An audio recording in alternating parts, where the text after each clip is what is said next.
Time to talk some shit. You listening to the Power Movement.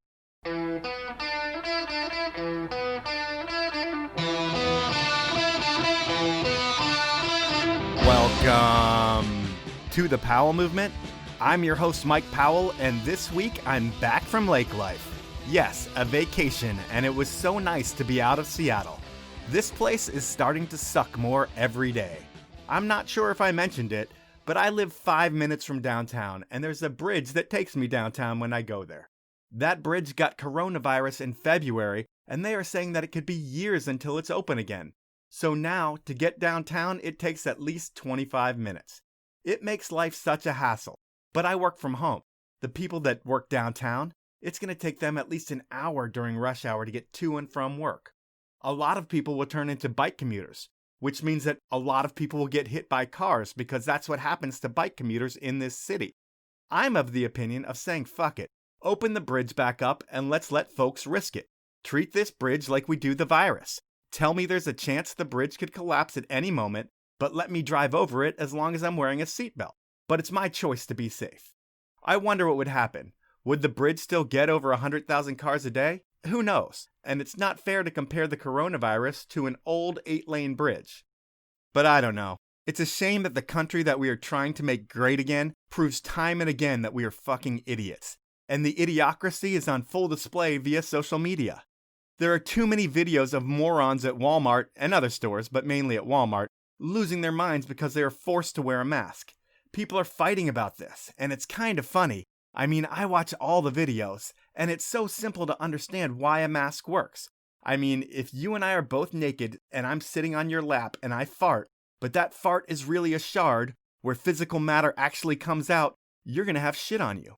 But if I have pants on, and you don't, you may get a little shit on you when I have that shard. But it would be such a small amount that it might not even cause pink eye. But if you and I were both wearing pants, and I was sitting on your lap, you would be shit-free because of the double barrier.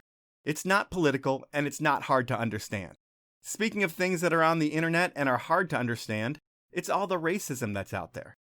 It's a fact that racism exists as much as ever.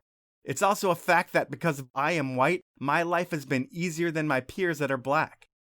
And it's a fact that the only people who seem not to understand this are white people. You see so many white people every day on the interwebs yelling, "All lives matter." I've said this before, all lives do matter. But that's not what this whole thing is about. It's about shining a light on the systematic oppression that has been going on forever. And I have friends that'll say to me, "Mike, if you donate to Black Lives Matter, do you know where that money is going and what it's doing? It's a terrorist group." And I respond, first and foremost, you don't need to worry about me donating to anyone. Second, I didn't even know Black Lives Matter was a non-profit.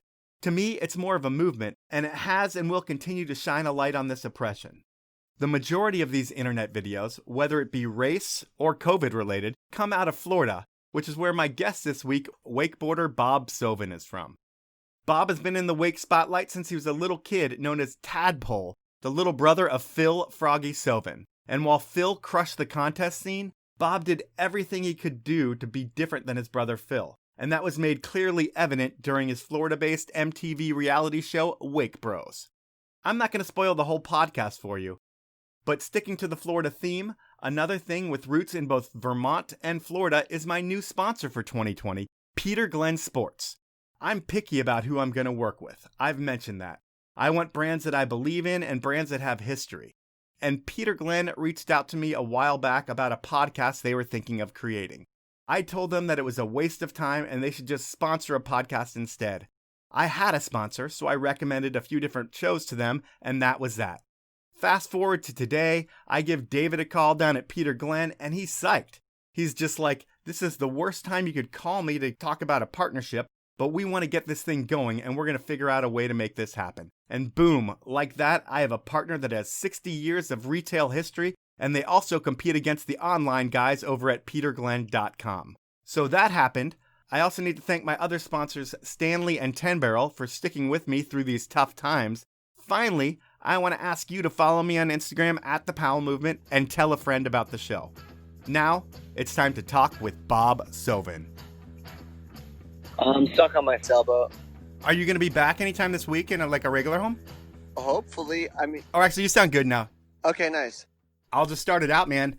Over the years, your hair has become a huge signature item in your world, it seems like. It's weird that you're a pro athlete, but your hair is one of the defining characteristics of who you are. Is that weird to you?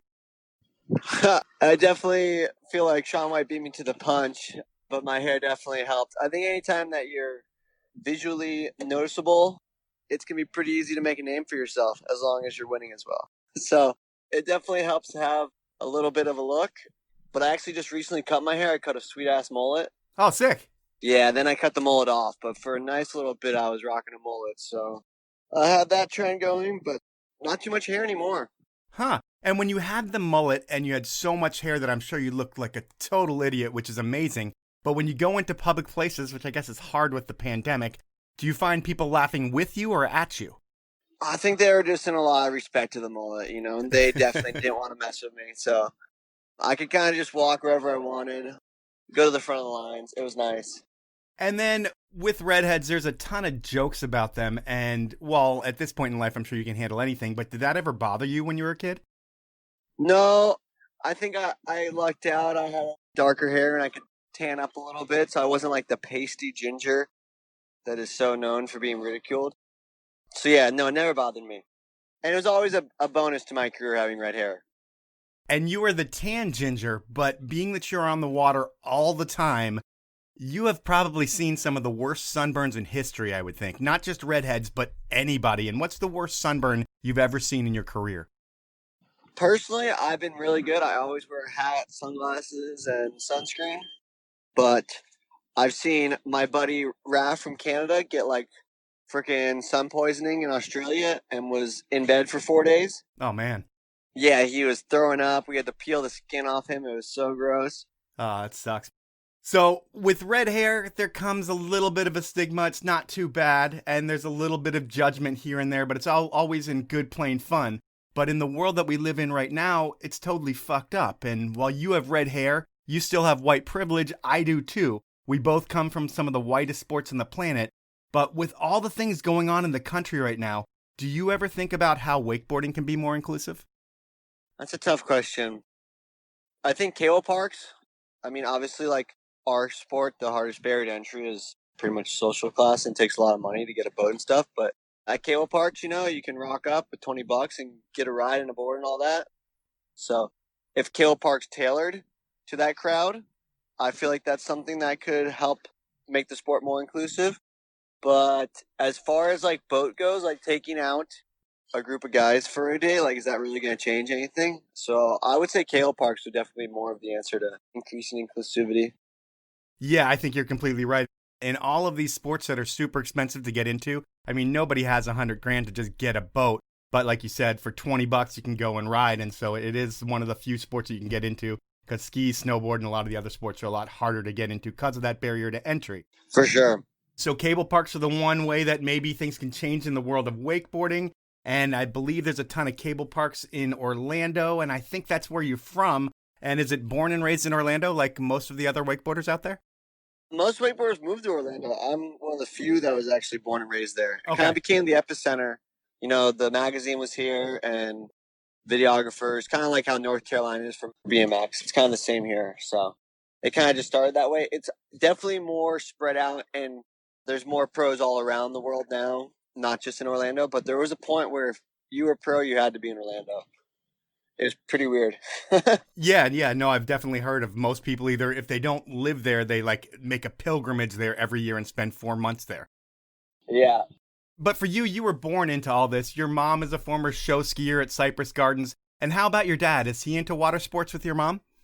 He knows how to barefoot, but no, he kind of got into water sports via my mom because she was the one that was really into it. He hasn't barefooted in a while, though, but I'm sure he could still get out there and get a foot in. Okay. And you have an older brother, Philip, a younger one, Jason. Both were pro wakeboarders. They will come up in the podcast, but the coolest thing to me about you and your brothers, you guys are Jewish. Did you have a bar mitzvah? I did. That was probably like the last thing I ever did for Judaism, I guess you could say. Yeah, I'm Jewish too. That's the last thing I did as well. But what was the best gift you got for your bar mitzvah? Oh, I can't remember. That was 15 years ago. You didn't get stocks, and I guess you were making money at that point, so it didn't really matter. To me, I had nothing, so getting $1,000 worth of stock was like so awesome at that point, but you're already rolling in cash. That's true. Yeah, I definitely had a leg up on all my friends at that point already. Cool. How does the whole water thing evolve for you? So I'm sure you get into the water as a baby. Your older brother's probably already water skiing or wakeboarding, but how does it all start for you and what's the progression? I mean, yeah, we grew up in the water. And I started off water skiing, show skiing. Oh, so you were performing right off the bat. Yeah, I wasn't the ski baby. That would be Parks Bonifay. Yeah. But I was the skiing baby of the show. And so that was until about age 4. Then wakeboarding started getting popular. So I stopped skiing. I just wakeboarded. And then I really didn't catch my stride until I was like 16. And that's when things started to kind of click for me. But to that point, like I kind of was wavering on if I was going to take this as a career or not. But I don't think you had a choice in the beginning because you do those shows till you're 4, and then I think eventually the Bonifay Ski School happens. You've got your brother who's badass. You've got Parks who's badass. Is that the first time you can look and pick which one you gravitate towards? Oh man, it was so hard. Like when you grow up immersed in it that deeply, like you can't even take any perspective of it. I was like, oh, all my friends are pro wakeboarders. That's totally normal. That's just the way life is. I couldn't even like have much perspective of any of it at the time. You know, growing up in it is so wild. So I would say though, I definitely always gravitated more towards Parks than my brother. Yeah. But from when you're 6 years old, your brother is already absolutely killing it. He's like a 9-year-old phenom who's like the national champion at 14 and under. He's got like 10 inverts. And is it something where you look up to your brother at all? Or it's just like, whoa, he's really good, but I don't like him? Or how does it work? What's the brother dynamic like when you're younger? I mean, everyone always liked me more than him, so I was never too envious. Like I can't ever think of a time where I wish I was Phil. I would say I wanted something else than what he had always. But then you also like rode his coattails, like in the beginning when he's like Froggy and he gets hooked up with Liquid Force. Does Liquid Force look at you as like the bonus to Froggy and they know you're going to be badass? So they're like, we're going to take his little brother, and you kind of ride his coattails on a lot of sponsorships and things like that early on? Yeah, that definitely was the case. And like I said, I was never like sure on a career path, so I didn't really care. Especially at 6 years old, you don't really think about that stuff. No. I definitely rode it for a while. I'm sure there was a point later on where I definitely wanted to separate, but I was separating through like my style, personality, not being a dick. Yeah. So it was pretty easy to build my own path. So I never really felt like I was in his shadow because I wasn't trying to do the same thing as him. Was he a good older brother? Did he ever like take you under his wing and try to show you stuff? Or did he kind of just look at you and be like, you're never going to be as good as me? No, he would try and help sometimes, but like in like a total Phil way that was very condescending Uh-huh. and not that helpful. But he tried. It's like I don't know, the Scrooge trying to be nice. You know, like it's not going to seem that sincere, but he's trying. Does it ever make you not want to be the best when the best kind of lives at your house and you've never beat him? Yeah, I never wanted to be the best. I just wanted to ride, kind of put my own print on the sport, and mostly just go around, travel, party, have fun, and not really worry. That's definitely the way to do it, and it's actually worked in your favor because you have a longer career. But back then, everything's compared to your brother. He was Froggy, you became Tadpole. Is there a time where that's ever cool, or is that just annoying and you hate it? No, I never cared. Honestly, like I said, I separated myself so far from him on a personality side and like, you know, interpersonal skills and all that stuff that it didn't even matter. Like, whatever you had, I didn't want it because I always connected winning with people disliking you. So it wasn't the case. It was that he was a dick. But Right. so, yeah. I mean, definitely we didn't get along at times and stuff, and there was like tension, but it was never a point of envyism, I would say. But when you ride with a dude like that, who's going to be pro at age 11 and he's just killing it on everything that he does, it's got to make you so much better. When you're on a boat with him every day, then when you start entering contests with kids your own age, it's got to be just totally unfair where you're dominating. Is that what happens? For sure. I mean, it's like anytime you see like what the new potential is, like as you push the boundary, the next guy behind you is going to see that earlier, and he's going to be able to catch up. And that's why action sports is a young man's game. Because when I grew up, a 1080 wasn't possible, and then it became possible. And now these kids grow up seeing 1260s very easily, and I think it's just like the mindset changes and, you know, the possibilities. So it's part skill and it's part just like seeing what's possible. And so I think that's with every action sport, that the young kids just get to see what's been done way earlier, and then they get to push from there. Yeah. And from when you start competing, you're just destroying. I mean, you win 3 junior boys national titles. You were world champion 2 years in a row. That's at like age 9. And then you get bumped up to the 10 to 14-year-old category. Are you dominating there when you get up to the older kids right away as well? Yeah, there's definitely a point where I like plateaued. I quit wakeboarding and pretty much just only rode in contests, and I was pretty over it. I just wanted to play basketball with my friends.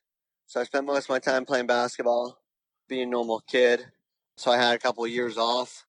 Then it just picked up for me, and everything started to click, and I became like the best junior rider for a year or two, then moved to pros, kind of had my fair share of success there for a couple of years, and then stopped competing. Classic tale. Yeah, I mean, your career's been a pretty interesting one, and that's a little bit forward. I'm going to talk a little bit more of your brother. We'll talk a little wake skating, and then we're going to get into the rocky road of wakeboarding. But back then, Phil saying in interviews that the Soven he's most scared of is your little brother. It's like he's almost overlooking you, but when talking to you already, it sounds like you don't really give a fuck what Phil says.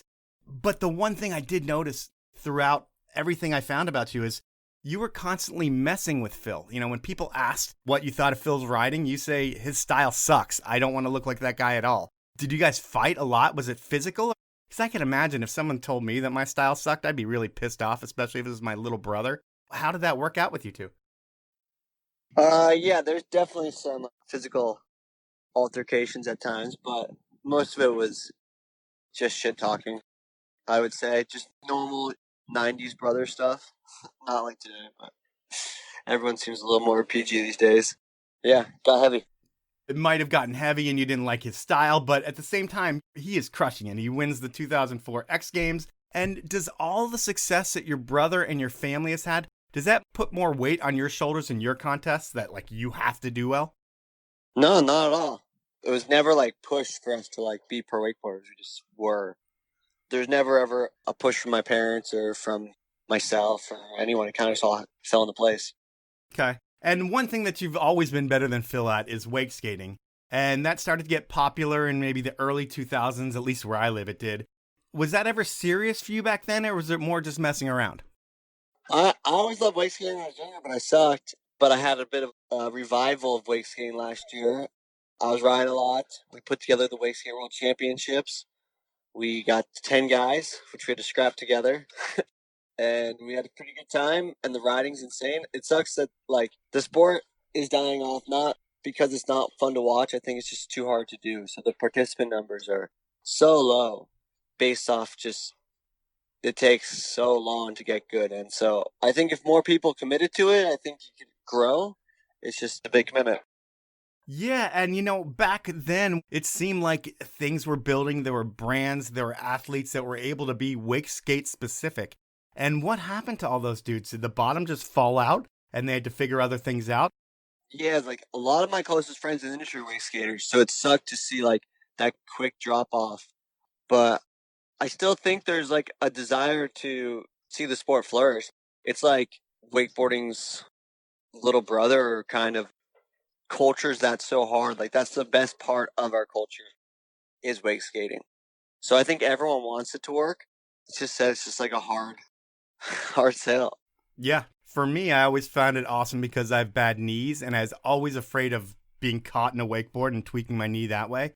But I figured with the wake skate, I could always jump off. So I've wakeboarded like once in my life and wake skated many, many, many more times. Oh, nice. You should compete in the World Championships. Yeah, well, I really suck because it's super hard, like you said. But around, the 2000s and wake skating's about to die off a little bit, you were young and you're winning everything. And then you bump into the junior men's group around 2006. You aren't winning like you used to. And is it you or is it the riders that are that much better? Or what happens when you level up? Yeah, that's what I was saying. Like 2006, I kind of stopped wakeboarding from like 2006 to 2010. I probably rode like 4 times a year. Bit of an early burnout. And then 2010 kind of like or 2009, I can't remember what year it was. Got the itch again and started progressing and found myself sitting pretty good. Well, before you take time off, you bumped up, you aren't doing as well as you're used to, and that might get in your head, who knows. But you go into this big event, it's a pro qualifier. If you make it, you can get on the pro tour. There's a couple spots open. There's like 200 riders there competing. I don't think you make the cut, and I don't know how you react to it, whatever. But that night, I think you're just looking to blow some steam off. You get on your skateboard and you do some longboarding, and what happens? Oh, yeah. That was a real shitty time. I had a bad skateboarding crash. We were helmet kids. So I fell skateboarding. I had a subdural hematoma. I don't know. Yeah, no, it sounds right. You sound like a doctor. Yeah. And so they had to put me in a chemically induced coma. So it wasn't like I didn't kick myself into a coma. I'm not even sure if that's how it works. So I was chemically induced for a couple days. And that kind of was like a big kickstart. Because I was already stopping wakeboarding then. And that like really put the brakes on it for a bit. But then as I was out for 6 months, I realized what I wanted to do. And that was kind of what actually relit my fire, was that accident. Oh, yeah, I can imagine. It's like you're totally over wakeboarding, and then you have this injury, and we kind of glanced over it like it wasn't a big deal, but it was a major head injury where the night that you do it, I don't even think you go to the hospital. They take you the next morning, which is crazy, and then they have to put you in a coma. They probably relieve some pressure in your brain. And is there a thought that you might not be the exact same person as before the injury? No, not for me. I mean, because I was in a coma. Oh, yeah, I mean, like the doctors afterwards when they're talking about it, are they like, hopefully he gets all of his motor skills back in this, or is it like something normal? I don't think it was that severe. I think they can kind of tell early on. Okay. Based off of how much bleeding and pressure and damage there was. So I think I was actually in a pretty mellow case as far as brain bleeds goes, I guess you could say. Because I know people that have had similar accidents to mine and they didn't get everything back. And when I talk to them and hear like what their situation was, theirs was definitely more severe than mine. Longer days in a coma, more bleeding. So just a more severe accident. So with yours, you were bummed on wakeboarding before the injury. Then you have the injury and you're forced to take 6 months off regardless to heal. That's when you sit back and you realize that you love wakeboarding, and you might not love some parts of it, but you love the actual activity of it. It kind of makes you whole. And when you finally get back on the water for the first time after your injury, it sounds like you do the whole thing all over again in the water. Is that true? Yeah, so after 6 months, I got back in at the cable, and I knocked myself out, so then I was knocked out, so that was another 6 months out. So then I was out for a year, and so that was really like the time it took to be able to take some perspective and realize like, oh shit, I really want to do this, and I want to do it right. So I took the 6 months off, so I was off for a year. It was actually a really nice break.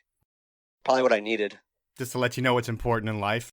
Yeah, like I miss my friends. I miss going to the contest. That's really what I miss. Like I wanted to wakeboard, but I miss traveling with my friends, and we got to go rip up hotels, and it was just like the glory days. So I was sitting on the sidelines, and it was before social media, so I just get phone calls and they'd be telling me what they were doing. So it's actually even worse. They could embellish. So yeah, man, it sucked, but it was, I guess, a rude awakening I needed, and a pause, and it all worked out. Now it's time for me to take a sponsor break. And I love Stanley. They have been around for over 100 years, and they have always stood behind their products because they're the best. I'm not just saying that. I use the water bottles and pint glasses daily, and they really do keep things hotter and colder for longer than the competition. In my opinion, at least an hour longer. Stanley has supported the show for a while, and I want to keep it that way. So I'm asking for your help. What I want you to do is use my code with Stanley to save 30% on the best products on the market. What you need to do is head on over to stanley-pmi.com and go shopping. They have so many products over there, and hopefully I'll have one of everything at some point in my life. But you need to go shopping over there. You enter the code DRINKFAST, that's all one word, at checkout. You're going to get 30% off your Stanley stuff, and it helps the podcast as well. So thank you very much for that. My final sponsor is the 10 Barrel Brewery out of Bend, Oregon, another brand that I love. And I know I said it about Stanley and I'm saying it about 10 Barrel, and both of those things are true. With 10 Barrel, they support so many different things in ski, snowboard, and bike that when I went to the store before they even sponsored the podcast, I would buy 10 Barrel just because of that. And then when they started sponsoring me, I realized exactly how much they actually do for action sports. They have an A-list team of athletes across ski, snowboard, and bike, They have a big money event series and they're hella big air events, and they give back money to the Surfrider Foundation and protect our winners. They do so much, and they have a beer for everyone. I find myself drinking a lot of Profuse Juice, a hazy IPA. Next time you're at the store, I encourage you to pick up a 6-pack of 10 Barrel and support the beer that supports the active mountain lifestyle more than anyone, the 10 Barrel Brewery. Those are my sponsors. Now let's jump back into the podcast. If you were bummed on wakeboarding at that point, you have this traumatic injury, which isn't as bad as maybe I'm making it out to be, but it's still really bad, then you have time to think about it. And sometimes it takes a huge life-changing event like that to let you know what's important, and then you can focus on wakeboarding, because it seems like your career doesn't really take off from there. You still have a couple years where you're 10th on the tour, then you're 3rd on the tour, and then 2009 comes around, and you start off with 2 contests where you kind of suck, it sounds like. You're not landing your runs, and you go into the 3rd contest of the year, and this is what's interesting to me, is your whole life you've been known as Robert or Tadpole. That's just who you've been. But when you go into the 3rd contest of 2009, I don't know if this is done by you or someone in the contest thing, but your name is now Bob instead of Robert on the heat sheet. Is it something you did, or is that destiny? I don't know if I changed it. I must have had to, because I had to submit my registration. So I think it was like I was starting to get called Bob, and I thought it was ready to time to make the full switch. But I definitely had like a Hannah Montana effect, because when I was home, all my friends would call me Robert, and then when I go on the tour, all my friends would call me Bob. So it's pretty hard to say like what my name was. Even now, still, like at Starbucks, like what's your name? I like have a factor. So I still struggle. Yeah, personal identity issues, classic. But yeah, so I made that switch, and yeah, from that point on, you know my career better than I do actually right now. No, thanks. I want to be able to fill the gaps in like that. But yeah, so I won a bunch of shit. Was the best for that year, but it was very lucky because the other kid I was riding with, Mitch, was actually more talented than me, and we tied a couple of the events, but there's like tiebreakers in the score, and I would beat him every contest based on the tiebreakers. But we tied 3 contests. Whoa. Like, they couldn't believe it. Yeah. How does that happen in a judged event, that you tie 3 contests? Yeah, there's 3 judges and their scores, and they come together, and it was wild. After we tied the second one, they couldn't believe that we tied again. Then we tied the 3rd. And so he could have taken the tour. We could have swapped careers. But yeah, he was definitely a better rider than me. He just could never really fully put it together. The big significant thing for me is that you become Bob for the rest of your career, and Bob kills it that year. It's like that 3rd event, you go on an absolute tear for the rest of the season. It's like you got your confidence back, and is it like you're finally having fun again? Yeah, for sure. I mean, like, I've always had fun riding and, call it performing, put on a show for the crowd. So I always loved whenever I got to take to the water and ride and put on a show. So I do miss those days. I don't know if I'll ever strap back in for a contest. These kids are really good now. Dude, you're old. You are at a position in your career that I don't think anyone else in wakeboarding can do, where you've got iconic status, you've got image, you got personality and style. I mean, you're the guy that people want at the contest to high five, even if you're not going to take a run. There's nobody else in wakeboarding, I think, like that right now, is there? Oh, no, there definitely is. I mean, we have tons of icons. That can make a full salary at this point in their career? Oh, yeah, you have Murray, Parks. Yeah. Shane Bonifay. You have Harley Clifford. He's still competing a bit, but he's definitely, like, one of the most iconic. And yet, like, my career is shifting. I'm pretty much just trying to sail more. As I'm stuck on my sailboat right now. I literally mean stuck, Mike. Stuck, like the engine's not working and you're stuck in the middle of the water right now? My engine's not working and the wind's coming straight out the inlet, and the inlet's such a small gap that I can't tack through it. So I'm waiting for the wind to hopefully change, because my engine's not starting. I've tried everything. Oh man, that sucks. That's a predicament that you're only in if you live in Florida and live the wakeboarder's life of having a sailboat, and you can live on it part-time. I think you also live part-time at Parks's, and you recently moved out of your parents' house. Yep. Well, I was at my parents early on in my life, then I moved back in because I was traveling so much. Then I live at Parks for a bit, and I'm finishing up this sailboat. I'm also going to be potentially purchasing a place for myself, so really making a lot of moves here.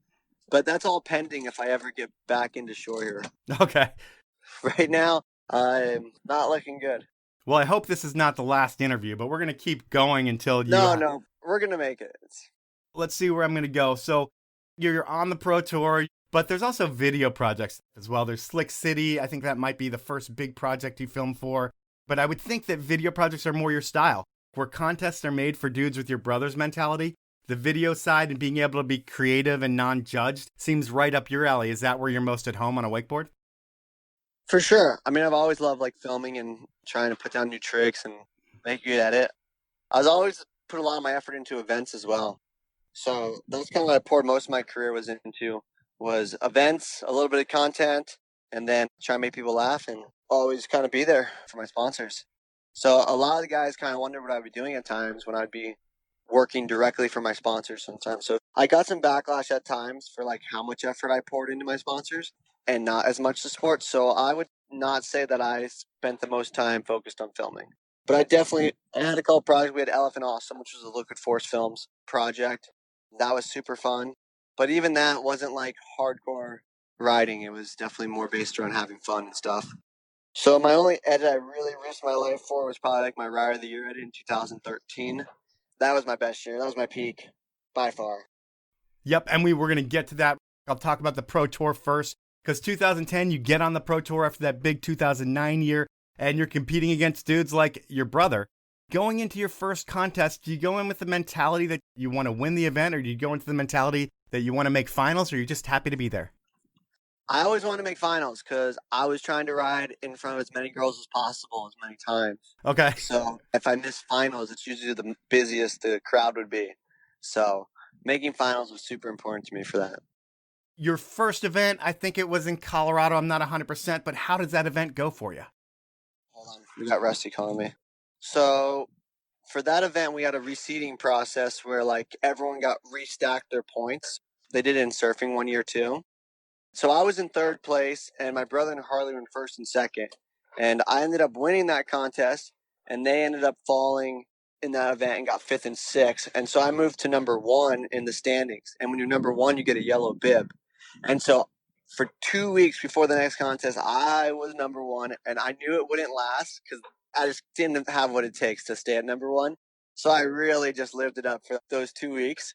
And then when the contest came, I had the yellow bib, so I wore yellow shorts, and I called myself Banana Bob. I was making all these jokes, and just like, I even knew in the back of my head, I was like, this is not going to last long. And I go into that contest, and I fall 3 times, and I get last place. And I never, ever see number one again in my life. But that number one coming out of the gates, I would think it must bother your brother who's used to being number one or wants to be number one, because you don't even care and you are number one. So you're going to ham it up and be like, look at me, I'm in this yellow jersey and you're not. Yeah. I was definitely hammering it on pretty hard. But no, I still let people know that I'm former world number one, though. As I let them know, it was for 2 weeks. And have you started celebrating at that point? I would think when you get your first number one and you're on the Pro Tour, given you're young, but I'm sure you experience a lot of things young. Is there drinking and stuff like that as a teenager in the wakeboard world? Oh, yeah, definitely. I think I made like 10 grand at that contest, and I think I spent like 2 grand at the bar that night. Does wakeboarding have a 10% rule? Yeah, I think I went over it because I just opened up the bar tab. And so is it all just booze or people smoking weed back then, or is it? We were just at like a hotel bar. I mean, it was a pretty small knit group. Okay. And you're a young kid at that point too. How about high school? What does that look like with all the travel? Is it homeschooling or is there any regularity to that? No, I always just went to regular school, and my teachers were cool, and I would miss some school, but just try and make up the work. So yeah, I graduated from normal high school with a normal degree. Smart as hell. You've made the right moves. I mean, maybe you might not be solving the world's disease problems, but your smarts have really worked out well for you, because if you look at you and your brothers, while your older brother has way more contest wins, you have a lot longer pro career, and it's a tribute to the way that you've done things. But speaking of your older brother, again, you guys are polar opposites of each other. You're the fun one out there. Phil's the more competitive business type guy, more of a jock. And who comes up with the idea for a reality TV show based around you two? That was my cousin. She worked for a production company. So it was her idea to pitch the reality show idea, and then they put up the money for the pilot, shoot the pilot, then chop the pilot around, and MTV picked it up. So that's all she wrote. Are you fully backing the reality show from day one? Like, what do you mean? Like, are you into it? Like, yeah, we got to do this. It's an awesome idea. Or is it, oh, this is kind of weird, but I'll go along with it? Like, what was your thought process of being a part of having your life on TV? I would say I was about it, but I definitely knew there would be some repercussions with it. Like it wasn't just, great responsibility. Oh, great power, whatever. Spider-Man quote. So, yeah, there was some apprehension before, like, really accepting it. Like, it wasn't like a no-brainer. I mean, I knew we had to do it, but I think anytime you're going to give your life away for 6 months, you got to really think about it. Is there any control that you have over what's shown, or is it kind of, you've got cameras on you 15 hours a day and you're going to see what happens at the end, just like The Office? No, like, I always would have a plan and let the producer know, like, what I was going to do. So it was kind of contrived in that factor, and Phil didn't know what we were doing. So Phil thought it was, it's kind of a funny premise of a show if you think of it that way. So yeah, I would talk to the producer and be like, all right, let's do this next week, and be like, okay, that's a good idea. So like, we would be planning, then Phil would just be living his life. So Phil was really like struggling with like what was real and what was a TV show. So it's like a team then. Were you like on the side of the producers like, hey, I'm going to do this. We're not going to tell Phil. It's going to be amazing. Yeah, absolutely. And so we shot 6 days a week, I think for 14 weeks. Then there was a bunch of press and stuff after that. But there were definitely some people that loved the show. A lot of people hated it. I wish I would have done it now later in life where I have more poise and like understand comedy and timing and flow and all that stuff better. I mean, I was 19 creating a TV show. It wasn't like you can't just live your life and make a TV show. Like you have to like plan a little bit. And I think at times I probably overshot it and overhammed it and stuff like that where I think now I would have the poise to kind of handle it better. I would think there's some situations there that leave you kind of vulnerable as well, where you can kind of look dumb and awkward. Are there things that you look back to the show and are just super embarrassed that came out on TV, other than the name Wake Bros? The name sucked. A few things. I mean, I was also 19 though, so I was just a kid. So I didn't really feel like much weight was put on me as more was on Phil, and how he portrayed himself because he was 21 at that time. Yeah. I mean, there's definitely some 19-year-olds that are probably mature enough to handle the show and stuff and like be flawless. But yeah, all in all, I feel like I can get away with most stuff. I have red hair and pretty like sarcastic personality, so I feel like most of the stuff was just written off like, oh, he's just joking. Right. So I think I can get away with much. Were your sponsors stoked on you guys doing this and getting the exposure for wakeboarding, or is there kind of a question mark of like, I don't know what this is going to be like, but we're going to trust Bob? Yeah, we knew that the potential was there for it to be like great for the sport, and we also knew that there was a risk of like Maui fevering it up or something like that, where like kind of put a bad rep on the sport. There was a lot of pressure throughout filming it, having to like think of what you're doing, also think of the repercussions. But all in all, like I could say it could have gone better for the sport. It could have gone a lot worse. Does it do anything for the sport, positive or negative, or is the show just there? Any press is good press, so get wakeboarding out there. It helped make Phil and I, a bit more of icons of the sport, which allowed like to do stuff like the Wakeskate World Championships and put on bro stocks and do stuff where was a real figurehead for some of these events. So I'm sure that someone else probably could have done a better job for the sport with it, but I'm pretty happy. I think we did okay. Yeah. And does the show create any other opportunities for you, just like in life? Yeah, I was kind of like over it all, to be honest. Still probably am a little over it. Okay. There's a serious burnout factor. My brother went to law school. Like, that's how over it he was. Like, I even find myself now when I'm making content and stuff. I don't know if many people can relate to, like, putting on a show on MTV of, like, me, and not wanting to be a person that's like me. That there's times now in my career when we do social media, like, and so many people are just so self-promotion with not even a second thought or guilt or, like, it just comes so flawlessly to them. And for me, self-promotion is, like, really hard now to just, like, throw my face and stuff out there and, like, not think twice. Like, people are they're shameless. Like, They will put anything out there, filming themselves, posting all damn day long. I'm like, why do you think people care that much? Like, that's like what blows my mind, too. There's just so much. There's so much about society right now that just like truly, I just can't understand. Yeah, I don't want to see what people eat. I don't want to watch them work out. And if they aren't super, super successful, I don't need to hear their tips on how I am going to get successful. I think there's so much of that shit out there. And then when you're a pro athlete, it gets to the point where you think everybody wants to see everything that you do. And really, people do want to see stuff from pro athletes, but they want to see shit that's cool. They don't want to see the everyday minutia, I feel like, personally. And when you do that, you really think that everything you're doing is so important that everybody else wants to see it. And that's not always the case. I don't know. It sounds like you're saying something similar to that. Yeah, for sure. And I think that had people taken a different approach, like I feel like social media is watering down right now pretty hard. And I think because it's been over abused. So if people would have taken a more like, okay, I'll post only when I have something really good. And every time you logged into Instagram, it was like just a load of bangers and it wasn't as much filler.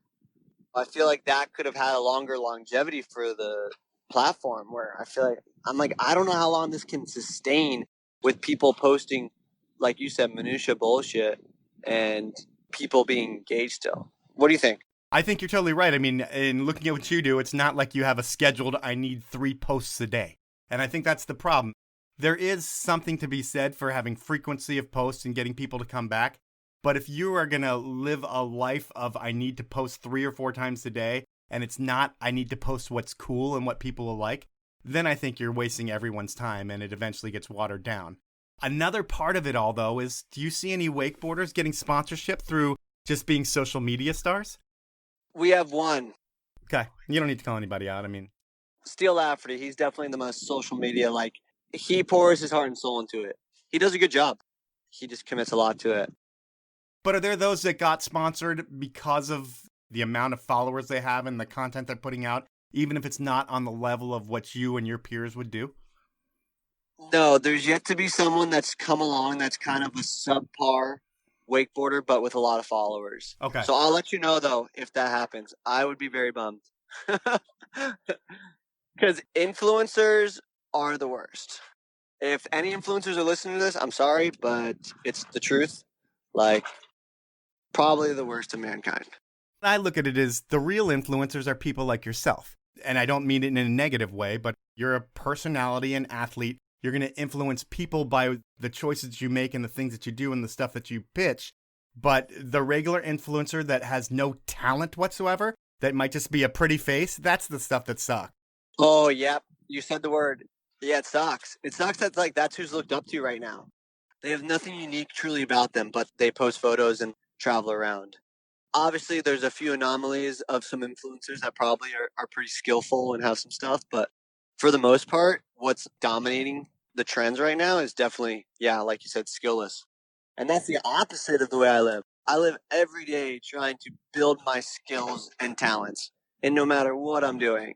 So I feel like every day I take a step further away from them, which probably pushes me into a less want to be an influencer. So yeah, every day I try and learn something, and I think that's the way most people trying to learn. Now it's time for me to take another sponsor break. And as I mentioned in the intro, Peter Glenn has jumped into the mix. If you don't know about Peter Glenn, well, Ned Hamilton was a ski school director that started a shop in Vermont in 1958 and named it after his son, Peter Glenn Hamilton. Now, over 60 years and a lot of change later, they still focus on getting people out there. Whether it be skiing, snowboarding, inline skating, water sports, bags, packs, you know, all the things I like. Today, Peter Glenn has 9 stores and they compete with the internet guys over at peterglenn.com.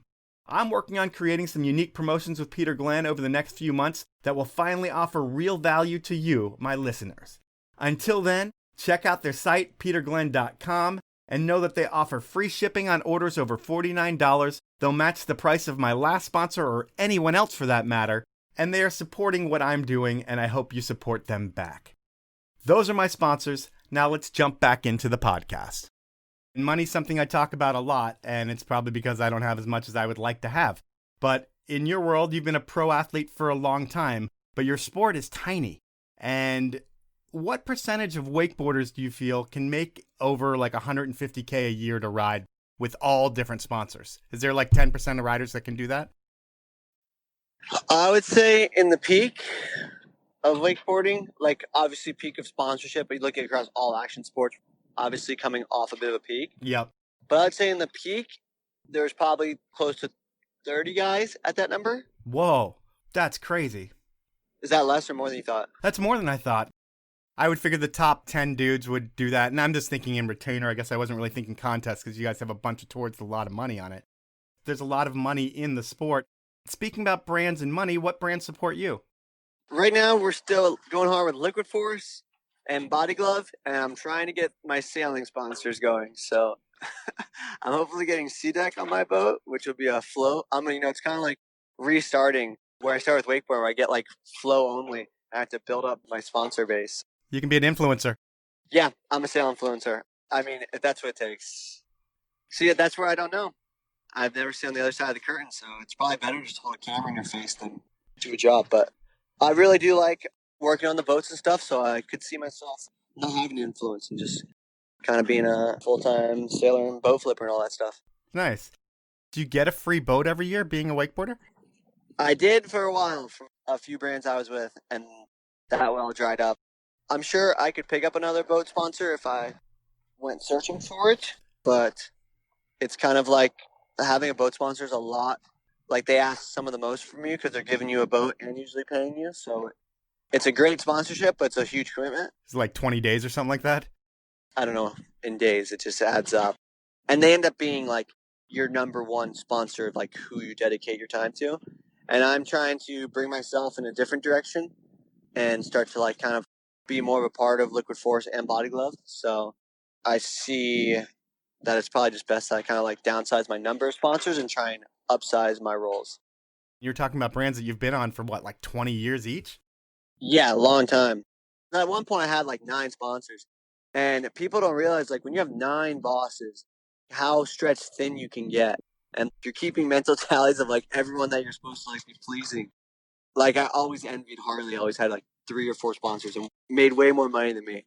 I was like, damn it, I'm like so stressed and I'm making less money. Yeah, I mean, there was a point, I think, in wakeboarding where you probably had more sponsors than almost anybody else in the game. For sure. Yeah. And then for an action sports athlete, I look at covers, I look at video parts, and then I look at signature products as the things that you need to check off the list, contests as well. But what signature products have you had over the years? So I've had signature board and bindings with Liquid Force, which had a good run. I've had signature vest with Body Glove, which is still active and running. I had a signature board short with Fox. So at one point I could get myself out fully. It was funny. Have you been smart with your money? I mean, you've got a boat. It doesn't sound like you have your own place yet, but is the road paved for your future to not really have to work too much, just to live off the fat of the land and the money in your bank account? Depends how I want to live. Like, I don't know what you were thinking of my boat, but I paid $12,000 off Craigslist for it. I just thought it was a property that you owned. But I have put about $1,000 into the boat, and I'm pretty sure I'll be able to sell it for like 23 right now. So you're going to make 10 grand on the boat? Yeah. I mean, I busted my ass. I spent like hours working on it. So we got that. That's some nice equity in the game right there. Have you ever had a job? No. Okay. But no, I've been pretty smart with money. Probably the smartest out of anyone in the industry. Are there other Jewish wakeboarders? Are you making the connection between being Jewish and saving my money? You know, people have given me a lot of grief for saying that because I'm Jewish too. Yeah. For some reason, I'm always concerned with money, and I don't know if it's because I'm Jewish, but I get people that'll email me saying that I'm a bad person because I talk about money and I'm Jewish and I'm terrible with the Jewish people because I say that. But really, I'm just curious if there's other Jewish wakeboarders, and yeah, maybe I'm tying it all together. Who knows? I can't think of any that were... Oh, yeah, there was one early on, Darren Shapiro. He was very good with his money. He invested in Amazon and Google in the year 2000. Oh, wow. Yeah. He also got into some shady stuff, too, but we won't talk about that. We'll focus on his smart investments. He got into some pharmaceutical, entrepreneurial job line. Yeah, the big margins in those, I think. Yeah. So, yeah, man, I've been fortunate. Like, I think my dad instilled in me early, like, to save my money and not spend it. And also, it just kind of seems like common sense that you should save your money and not just spend it recklessly when you're in a bell curve earning platform. your peak earning is at age 23, and then you just go down. Yeah. So it kind of made no sense when my friends were living like they were going to make that money forever. I was always tell them, like, when are you going to get a house? Get a new car. I mean, I think my best year, I definitely made a couple hundred, and I drove a $3,000 truck, and I lived in a trailer that I paid $500 to rent. Is that the Rider of the Year award? Because we did not talk about that. We're not really going to because we're way past that in your career. But 2013, you win Alliance Wake Rider of the Year. That's like a huge honor, probably the highlight of your career, or one of them, and something your brother never got close to, I don't believe. Yeah, 2013 was my peak. I won a bunch of events, boat and cable. I was putting out video parts. I was like on the road the whole time. And then, yeah, Alliance gave me that honor. And I definitely can say I felt like I deserved it.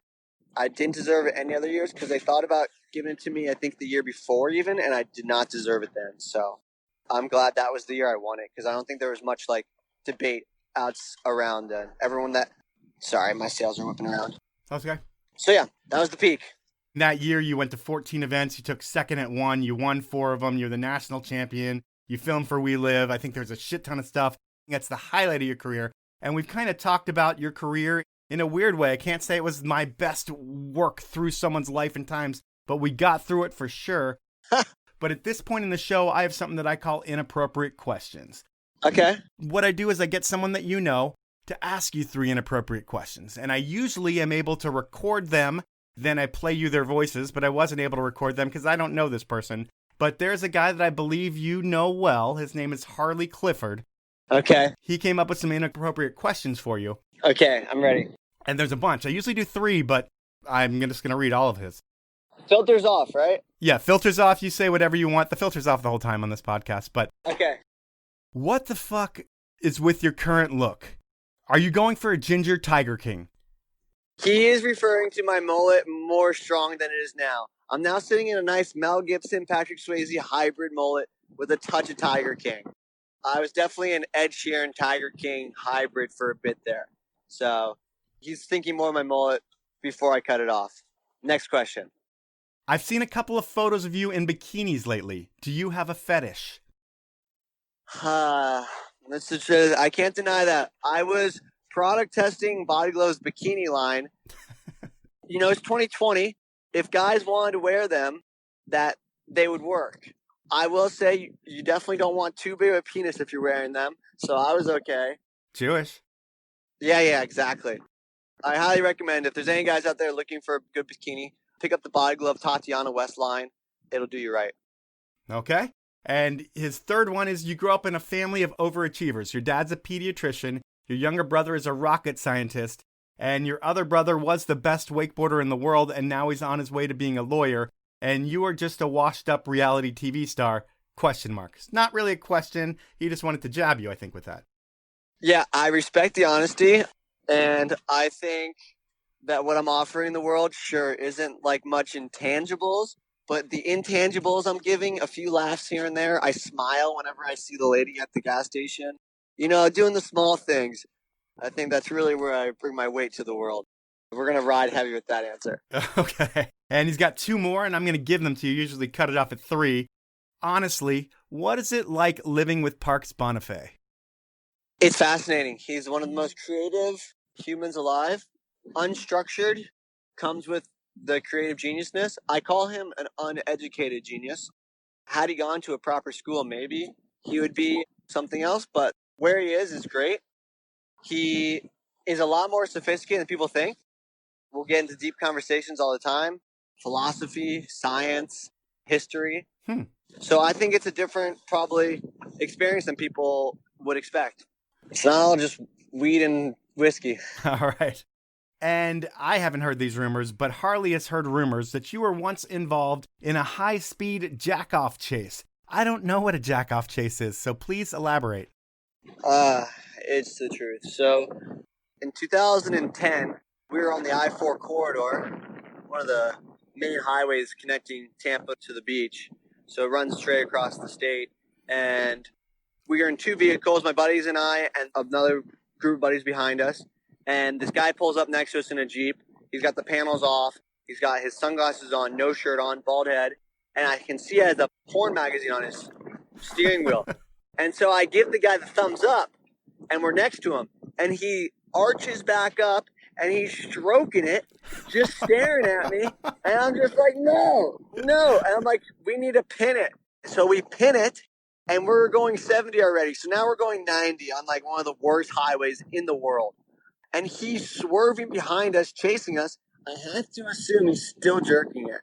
That is crazy. Yeah, some real Florida man stuff. This is like before Florida man really caught his stride too. And then finally we veered off an exit and we peeled off, and like we couldn't believe it that we just got high speed jerk chased. That is crazy. I wonder if he finished or not. I can only hope so. Yeah. I was yelling in the car. I was like, don't let him come. That's funny. So yeah, we were never too like, we were definitely laughing at the time, but we were also like, could not believe it. Yeah, that's mortifying and hilarious at the same time.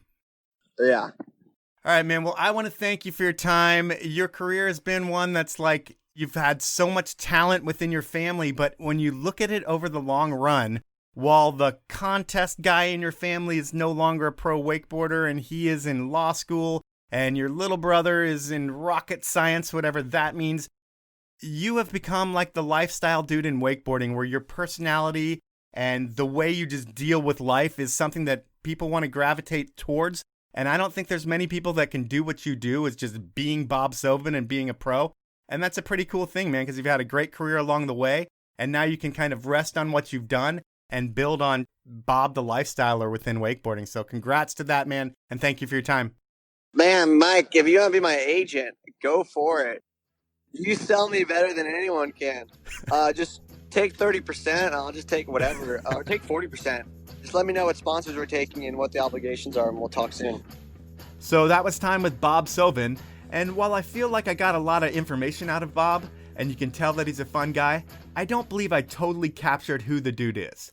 I think the problem was that while Bob was doing this podcast, he was stuck on a sailboat with no engine, no wind, and he was kind of in a bad spot. But when you talk to anyone, they will tell you that Bob is one of the most fun and funniest people they know. A laid-back dude you want to have too many beers with. And that seems to be how all wakeboarders I've interviewed are. I mean, the lifestyle is sitting on a boat all day, playing in water, and Bob does that with the best of them. I do believe that he made it back home that day, but I haven't read that anything bad happened to Bob Soven. So that's the podcast for this week. I want to thank you for listening, ask you to subscribe and review me on whatever platform you listen to me on, and support my great sponsors who make this show happen. They are Stanley, Peter Glenn Sports, and the 10 Barrel Brewery. Have a great week, everyone.